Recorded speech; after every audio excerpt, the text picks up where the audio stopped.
Hello, my name is Medrick Rodriguez, and this is a message from Med. Last week, I discussed the second chapter of 1 Samuel.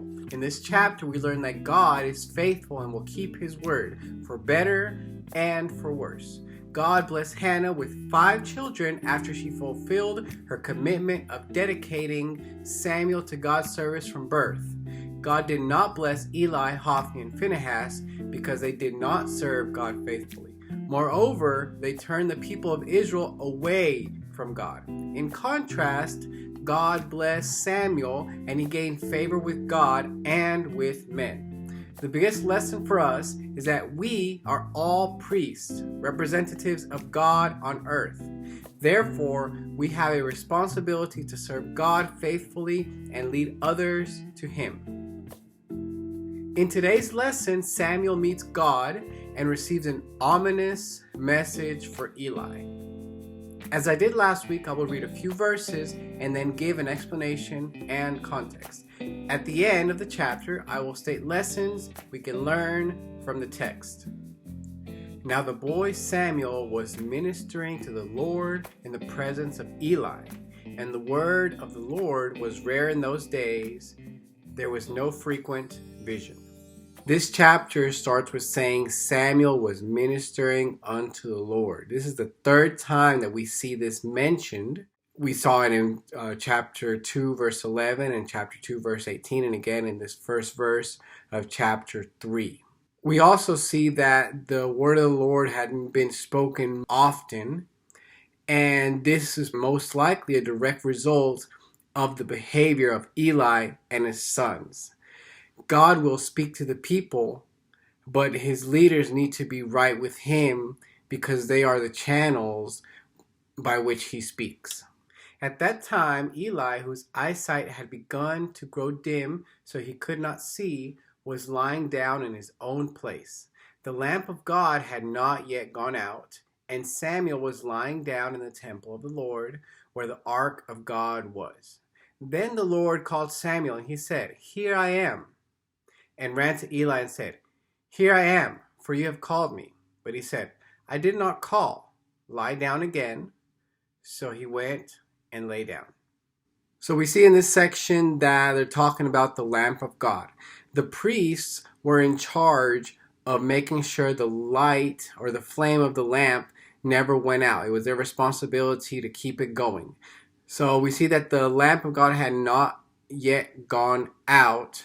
This refers to the time. It was late at night, and we can see because Eli and Samuel were both laying down, presumably sleeping. We also have mention of Eli's eyesight, which was also dimming. So this is also kind of painting a picture of the state of Israel. There was darkness looming physically and spiritually in Israel. Then the Lord called Samuel, and he said, "Here I am," and ran to Eli and said, "Here I am, for you have called me." But he said, "I did not call. Lie down again." So he went and lay down. And the Lord called again, "Samuel." And Samuel rose and went to Eli and said, "Here I am, for you called me." But he said, "I did not call, my son. Lie down again."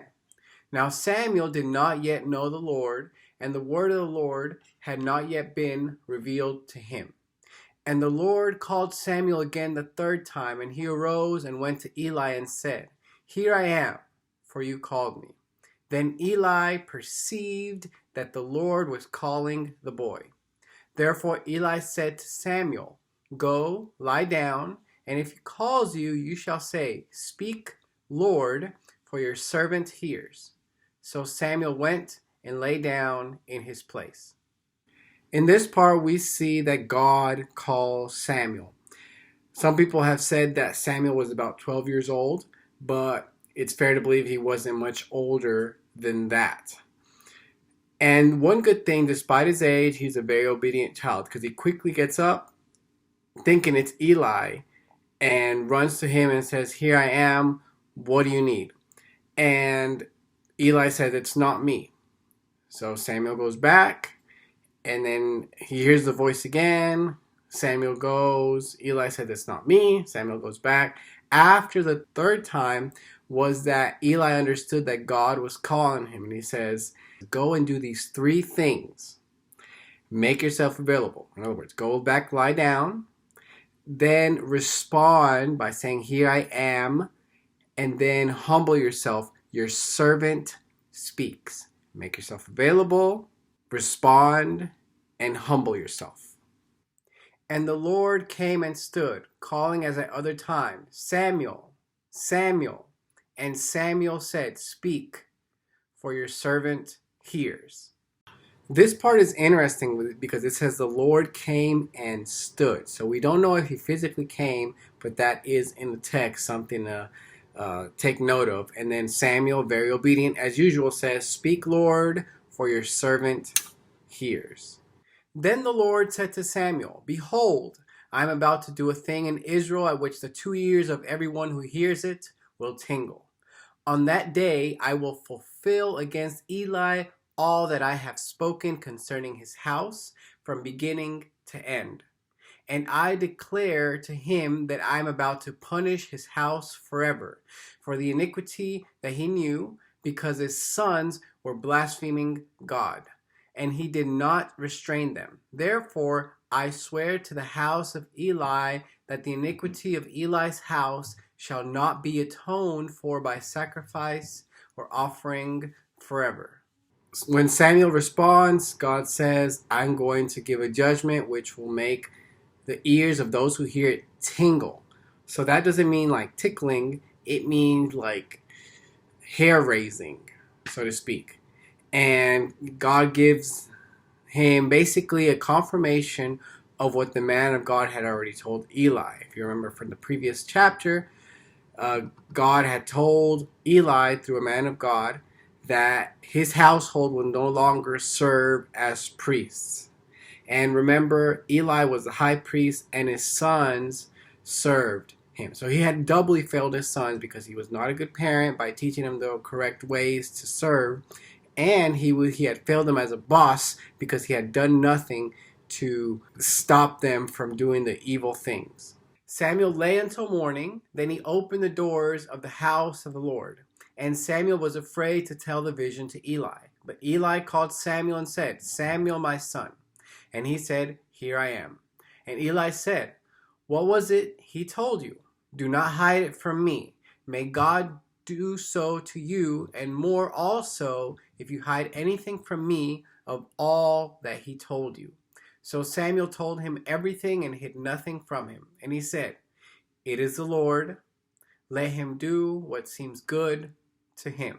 So the text says Samuel lay until morning. So it seems like he didn't sleep, and I don't think any of us would have been able to sleep after hearing a message like that. So he gets up and he's scared to tell Eli, but Eli says, you have to tell me everything or all these bad things that you heard will happen to you. So Samuel says, okay, I'm going to tell you everything. So Eli listens. And this is important because Eli most likely knew what was going to be told, but he did the admirable 3 things. He was willing to listen from an unexpected source, even though he was a small child.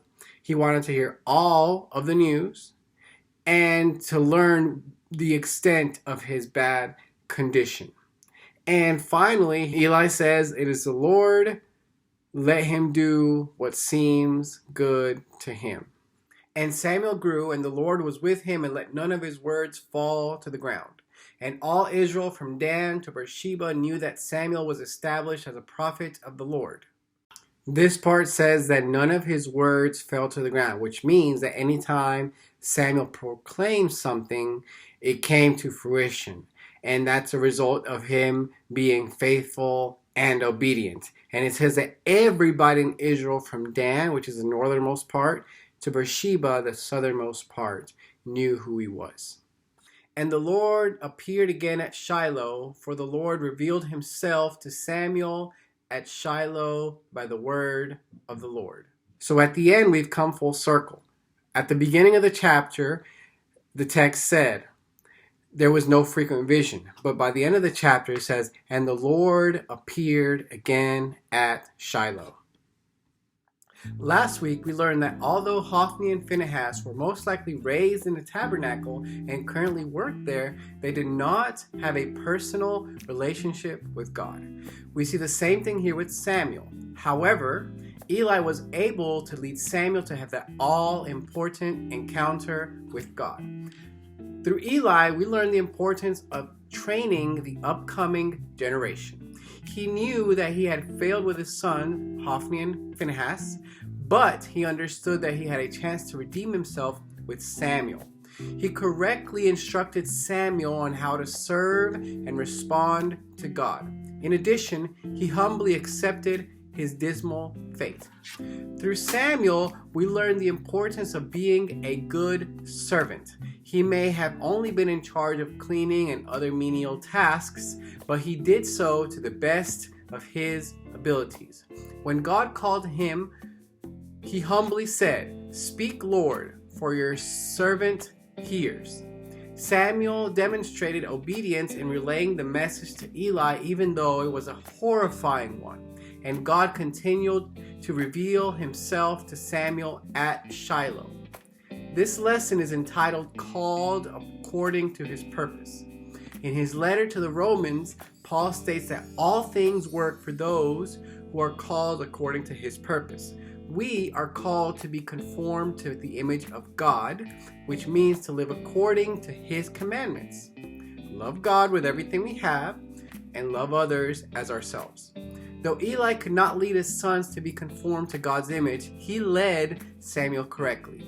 Will we answer to God's call, surrendering our lives to him, or turn away from God and meet our demise?